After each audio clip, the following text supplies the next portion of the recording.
Hi, I'm Carrie Blazer, the Divine Feminine, reincarnation of Mary Magdalene. Thank you for clicking on my clip.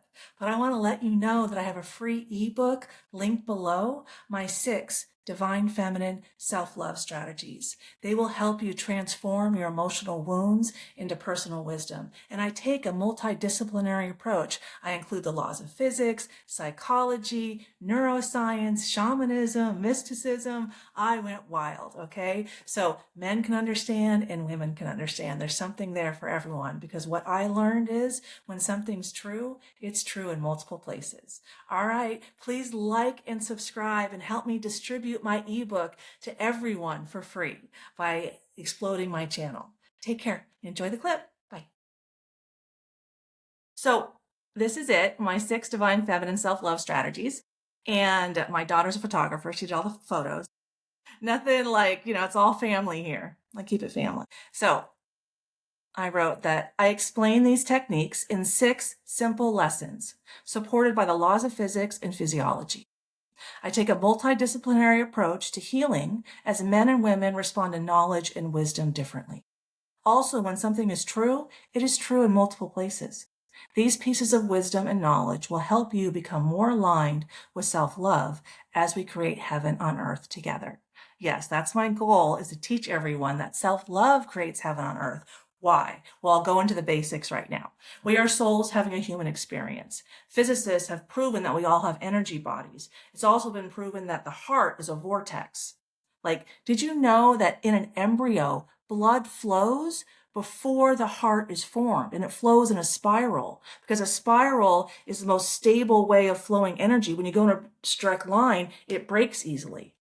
So before the heart is formed, the energy flows. And I'm going to quote Tesla. If you want to understand the secrets of the universe, think in terms of energy, frequency, and vibration, because, if we didn't understand energy, frequency, and vibration, we'd never understand how blood flows. And I'm going to quote Einstein. The field is the sole governing agency of the particle. The energy field is the sole governing agency of the blood particle.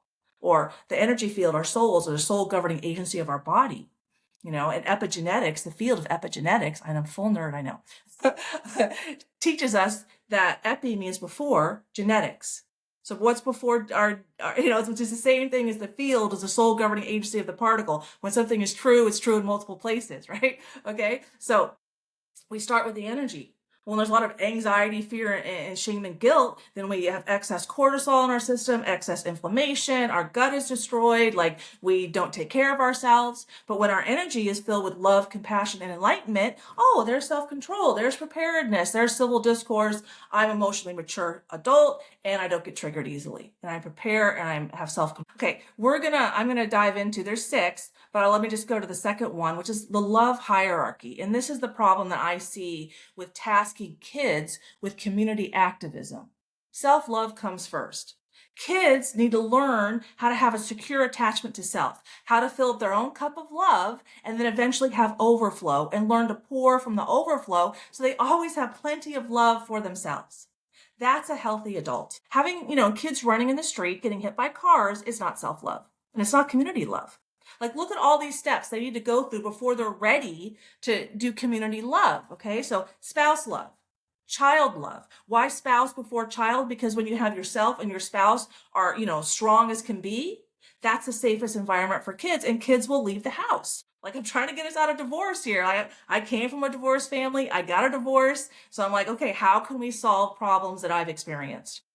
Family love comes first, and then finally community love comes last. But what I know is people who are codependent often put community before self. Like, I help 2 fire academy instructors. Fire department has a huge problem with putting the community before themselves. And what happens? We get mental illness because you don't have a cup of love. And you don't have love, compassion, and enlightenment in your soul because you haven't done the work. So you're filled with fear, guilt, and shame, and that comes out of you. And we live in a holographic universe. So we have our energy, it comes out our heart, which is a vortex. It's projected externally so that we can see ourselves. The universe is a mirror, which is my 3rd self-love strategy. The universe is a mirror showing us ourselves in every moment as a constant feedback loop for self-improvement.